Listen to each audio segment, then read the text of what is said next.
I'm a 33-year-old single mother, and I never imagined that standing up for my daughter would pull me into a battle that would shake our entire community. My daughter Lily, she's 8, kind-hearted, and the brightest part of my life. After her father walked out on us 2 years ago, she became my world, and every choice I made revolved around giving her a stable, happy life. We moved to a quiet neighborhood and enrolled her in what was considered the best private school in the area. Small class sizes, glowing reviews, fancy brochures with smiling kids in uniforms. I was thrilled. At first, Lily loved it. She talked about her art teacher, recess games, even how her lunch monitor gave her extra cookies for being polite. But things changed mid-year when she was placed in Miss Carson's class, a woman I had only met briefly during the orientation. She had this perfect posture, a rehearsed smile, and eyes that didn't seem to blink much. The first red flag was small. Lily started dreading school mornings. She used to wake up early on her own, dress herself, and bounce around the kitchen while I packed her lunch. But suddenly, she needed to be dragged out of bed, clung to me at the gate, and cried quietly as she waved goodbye. I asked her what was wrong, and she just whispered, "Miss Carson doesn't like me." I pressed for details, but she went silent. The turning point came when she came home with wet eyes and shaky hands. I found her favorite drawing torn in her backpack. She said she'd worked hard on it during class, and Miss Carson had crumpled it in front of everyone, saying it looked like a toddler's mess. I was furious, but I didn't want to jump to conclusions. So, I scheduled a meeting with Miss Carson. She greeted me with a syrupy smile and said Lily had been struggling to adjust and that maybe she needed a discipline reset to get back on track. She suggested I be firmer with her at home. That didn't sit right with me. Lily was sensitive, but she wasn't difficult. Then came the shock.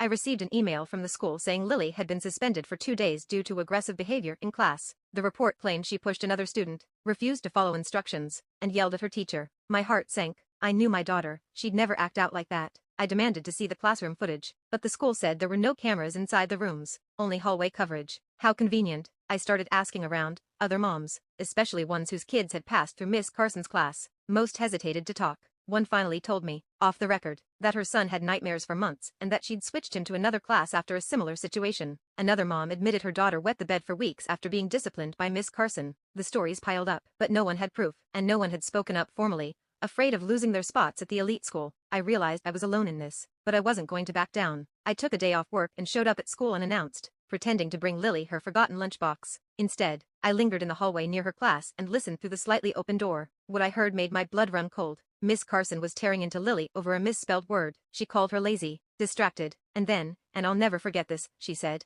"No wonder your daddy left. You're too much for anyone to handle." My daughter didn't respond. She just quietly sobbed. I lost it. I slammed open the door, walked straight in, and said, "What did you just say to my daughter?" Miss Carson's face went pale, and the entire class fell silent. I took Lily's hand and walked out. The principal tried to stop me in the hallway, told me I was violating school rules by entering a classroom without permission, but I had already hit record on my phone before I walked in, just in case. That night, I played the audio over and over, heart pounding, hands shaking. Then I uploaded it to a private Facebook group for school parents. The response was explosive. Parents messaged me privately, sharing their own stories, some even worse than mine. A father said Miss Carson locked his son in the closet as punishment. Another said her daughter developed severe anxiety. By morning, my post had been screenshotted and shared across multiple local forums. The school board couldn't ignore it. Miss Carson was placed on administrative leave while they launched an internal investigation. But I didn't stop there. I hired a lawyer and filed a civil suit.